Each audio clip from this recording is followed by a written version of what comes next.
உடன் கட்டில், உடன் சோஃபா, குஷன் சோஃபா இந்த மூணுமே நான் ஆரம்ப காலகட்டத்தில் இன்னொரு சப்ளையர்லேருந்து வாங்கி தான் கொடுத்துட்டு இருந்தோம். ஸோ அப்படி வாங்கி கொடுக்கும்போது எங்களுக்கு ரெண்டு விஷயங்கள் எல்லாம் மைனஸ் ஆகுது. என்னென்னு கேட்டிங்கன்னா, அந்த நம்ம நினைக்கிற நேரம் டெலிவரி கிடைக்க மாட்டேன்னுது ஒன்று.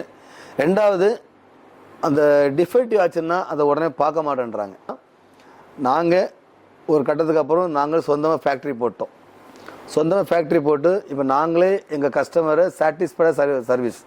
ஒரு கட்டில் கொடுத்தாலும் சரி, ஒரு சோஃபாவும் சரி, அது எந்த சூழ்நிலையும் டேமேஜ் ஆகக்கூடாது. அதேமாரி ஒரு டேமேஜை சொல்லிட்டாங்களா அந்த ஸ்பாட்லேயே மாற்றி கொடுத்துருவோம். கஸ்டமர் இருக்கும்போது நாங்கள் போவோம், அவங்கள எங்கே தேவை சொல்ல மாட்டோம். அந்த மாதிரி தான் எங்களோட சர்வீஸ் சிறப்பாக போயிட்டுருக்கு. எங்கள் சொந்த ஃபேக்ட்ரி போட்டதுக்கப்புறம் எங்களுக்கு ரொம்ப அட்வான்டேஜாக இருக்குது. லாபமும் எங்களால் எடுக்க முடியுது, கஸ்டமருக்கு அந்த லாபத்தை ஷேர் பண்ணி கஸ்டமருக்கும் டிஸ்கவுண்ட் கொடுக்க முடியுது, சர்வீஸும் இமீடியட்டாக முடிச்சு கொடுத்துட்றோம். ஸோ இது எங்களுக்கு ரொம்பவே ஒரு ஏந்தலாக இருக்குது.